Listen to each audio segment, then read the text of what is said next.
من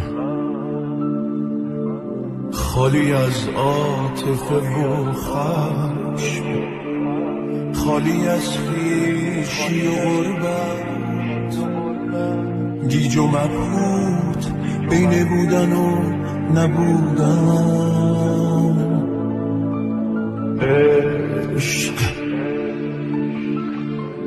آخرین همسفر من، مثل تو منو رها کرد.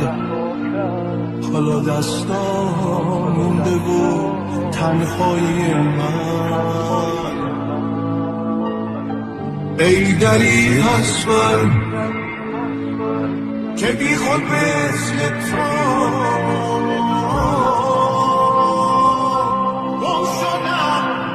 گم شدم تو زلف